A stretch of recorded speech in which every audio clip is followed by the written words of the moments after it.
Hello, I'm back. Thank you very much for all the lovely comments that you guys have been sending me. I really appreciate the feedback. And the other thing also, if you like my videos, please share it with your friends and your family and ask them to become a so-called Aranka Club member. That's what somebody recently called it, which I thought was very cute. Anyway, what I meant was subscribe. The story today is called Zoltan. My mother had gotten a job. She was working for a Mr. Katz who had, of all, a rag factory. So my mother would go there 6 days a week and work in the rag factory. What that meant is that they were sorting rags, which resulted in, when my mother came home, she was covered with sort of a black soot, and it was in her ears and it was in her nose, and I used to think, oh my God, this is so terrible. My mom would sort of ask me to help her get the stuff out of her ears. I don't know how she did that. I mean, you know, we didn't have a bathroom. She couldn't go in and take a shower. See, she would just stand by the kitchen sink with a washcloth and try to wash all this crud off. But that just goes to show how resilient this woman was after having wealth and a fabulous place to live and a wonderful husband before the war. She ended up homeless and displaced, and then ended up sorting rags. But the woman never complained, which I always thought was amazing. And by the way, also, I've never known a woman who's worked more than my mother. She used to leave in the mornings before the sun would come up. I wouldn't see her at all. I'd see her maybe on Saturday evenings, because she'd leave like at 4 in the morning. She'd come home at 10 at night. So I learned to really respect my mom for the way that she handled everything, especially that, you know, she never complained about anything.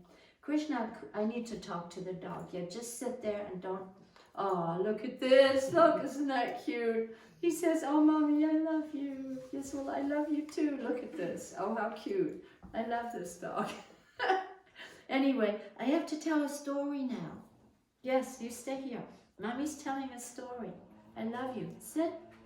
So back to my story. So talking about my mother. So one day she came home and she said, oh, I have a wonderful surprise.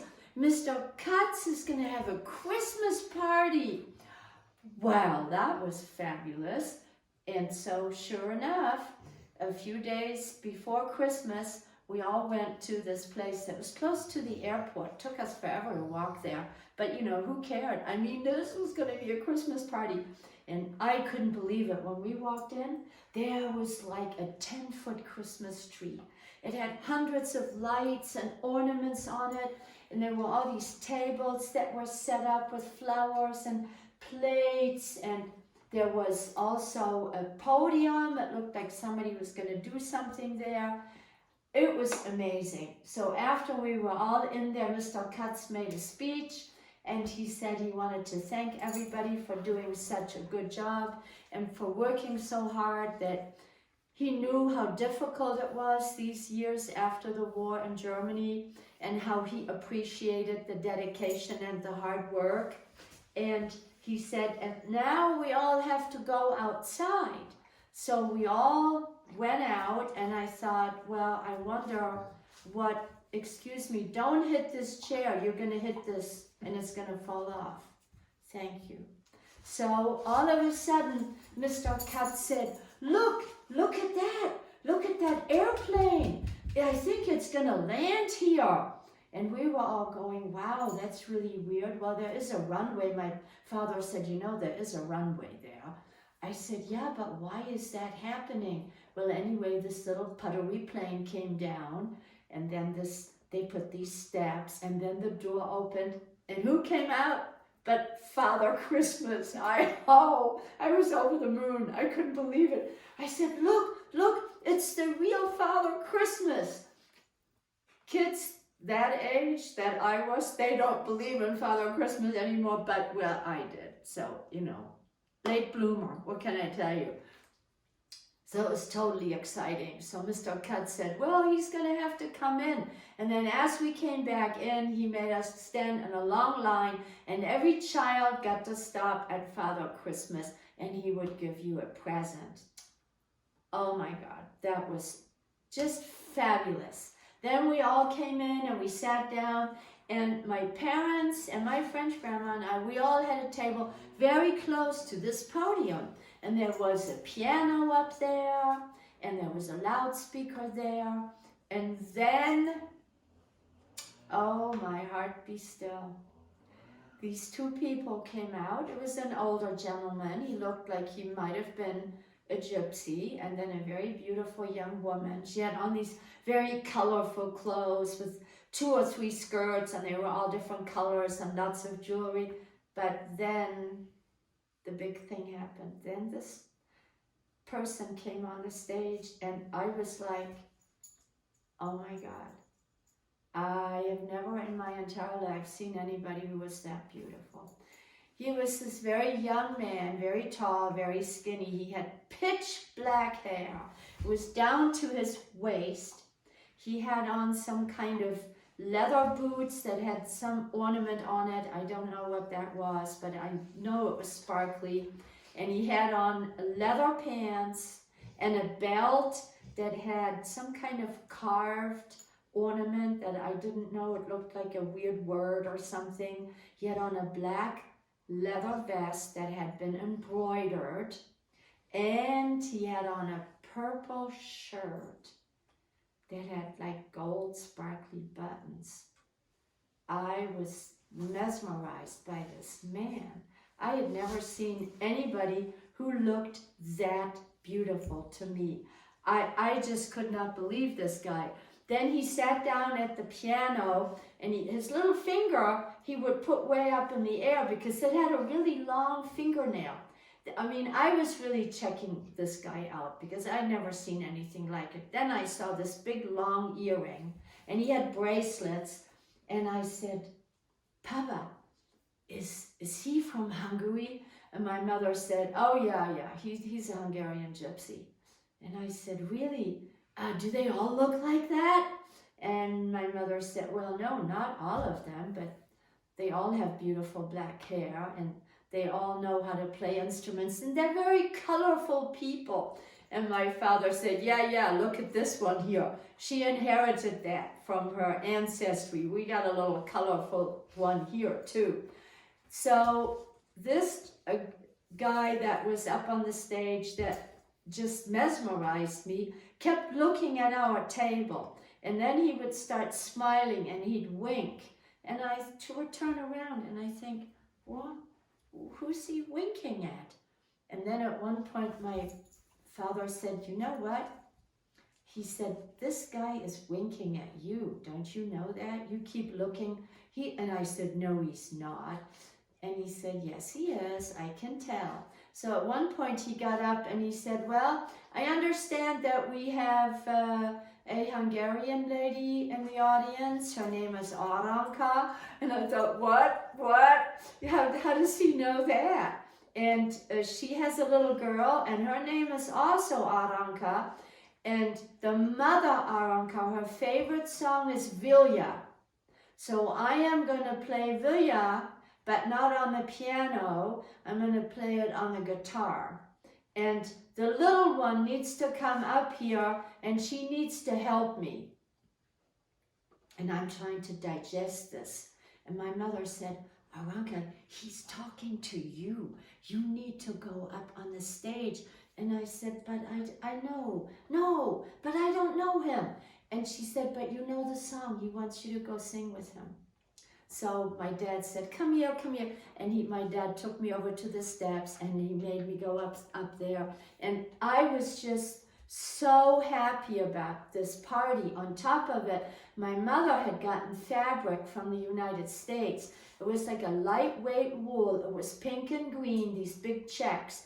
And my mom had made me a vest, and she had made me a skirt that was a pleated skirt, and I loved that outfit. I also wore my very special blouse with that my mother had made bigger on several occasions, but it was the white blouse that had the little purple flowers embroidered with the purple buttons, and I wore that with it. The only thing I didn't like, that when I had my outfit on, I said, I feel so pretty, I really like this, and I would like my pink ribbon in my hair, but I don't have shoes that go with this.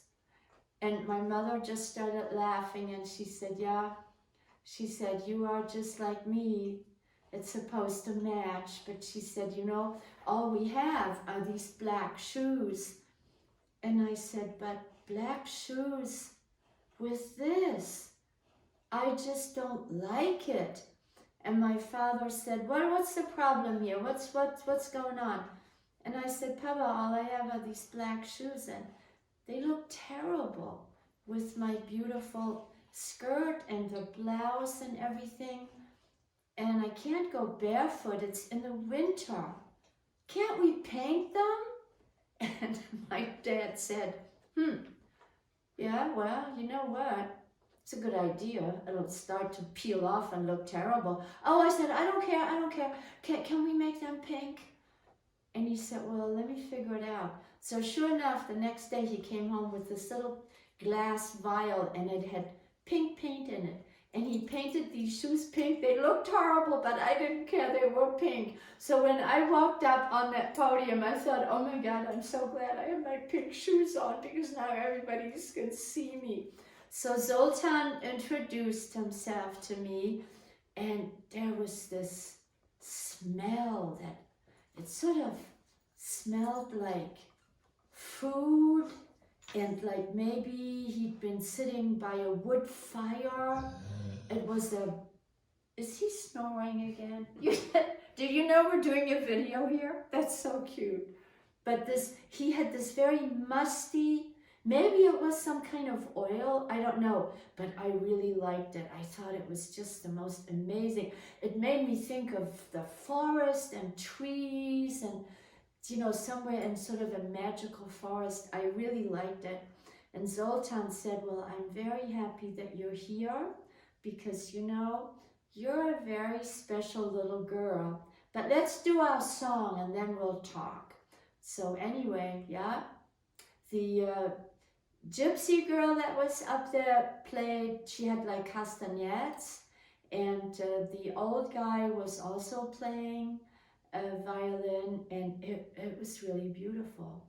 I was very nervous, and a couple of times I couldn't remember the word, and he'd whisper it to me, and it was amazing. And when he brought me back to the table, my father started laughing, and he put his arms around me, and he said, our little girl is growing up, she's got her first crush. And I just turned bright red, and my mom said, don't do that to her, you're embarrassing her. So when we were leaving, Zoltan said, oh, can you come here for a minute? I need to talk to you. And I said, is it okay if I talk to him? And my father said, yeah, it's fine. Just don't leave with him today. Just come back. And I said, well, of course I wouldn't leave. So anyway, I went over to talk to Zoltan, and he bent down and he said, you know what? You're probably going to think this is really weird, but I've been looking for you for many years, and now I know that you're the one. And I said, what do you mean the one? And he said, well, how old are you now? And I said, I'm 11. And he said, okay, in 4 years, when you're 15, I will come and get you. And I said, what? And he said, yes, because you're going to be my wife. And all the girls get married when they're 15. So when you're 15, I will come back. And I said, but how will you find me? How will you? And he said, don't worry about that. I know how to find you. So you just wait. I will show up when I'm 15. And I thought, well, that's pretty weird. How could he possibly find me? And I thought, no. So when I came back to my parents, my dad said, what did he say to you? He said he's going to marry you, did he? And I said, yes, how did you know that? And he said, well, where he's from, all the girls get married when they're 15. So he asked you how old you were, right? I said, yes. And he said, well, we'll see. We'll see. And my mother said, well, if he really is who I think he is, that's exactly what's going to happen. He is going to show up when he's 15. And guess what? I'm going to tell him he can't take you. And my mother said, you know, that's just, no. My ancestors all got married when they were 15. We're not doing that. Okay, so there we go. Years later, I'm almost 15, and my grandmother said to me, I've got to talk to you about something. You can't tell your mother about this, but you had a letter from Zoltan. She tore it up and threw it in the trash. I took it back out and I taped it back together. And she said, as a matter of fact, we're going to tell your mother we did this. So when my mother came home, it was really late that evening, and my grandma stayed home, but she never did. She always, you know, went what my mother said. Yeah, Oma's going on switch. That meant she was going out bar hopping. And my grandmother said, look, you can't do that to her. He told her that he would come for her. And when he does come and you're going to tell him, hey, no, you know, you can't do that. She said, I taped this all back together and I'm not sure quite what it says anymore. Part of it is in Hungarian, part of it is in German. So you need to read this to her because he told her this. And if you just throw this away, she will not trust men. She will learn that men say something and then they never do it. She said, it's bad enough that your husband, my son, has told her he's going to take her to the theater, he's going to take her to the opera, he's going to take her to Paris, he's going to take her to Arcachon, he's going to give her a dog, and he's going to get her a horse. Has any of this happened? No. And nothing of this will ever happen. So she's already has this basis that men say things and they never do it. So no, you need to tell her what the letter says. So my mother said, well, yeah, you have a point. Maybe I should. So she read the letter to me, and Zoltan said that something had happened that prevented him from coming to get me, and that I should just do whatever I wanted. And obviously I wasn't happy in Germany, that I could go wherever I wanted, whatever country I should just leave. And when the time was right and when he could, he would come to find me. So I thought that was pretty amazing. And about 3 months after that, I ran away from home and I went to England. Of course, I never saw Zoltan, but it was certainly my first major crush. And probably Zoltan now is not alive anymore. He was about 12 years older, but Zoltan, if you are out there somewhere, thank you for this incredible memory and thank you for sending the letter. So wherever you are, I hope you're happy and healthy. Thank you. And that is my story. And Krishna is telling me we're done. Thank you very much. I love you.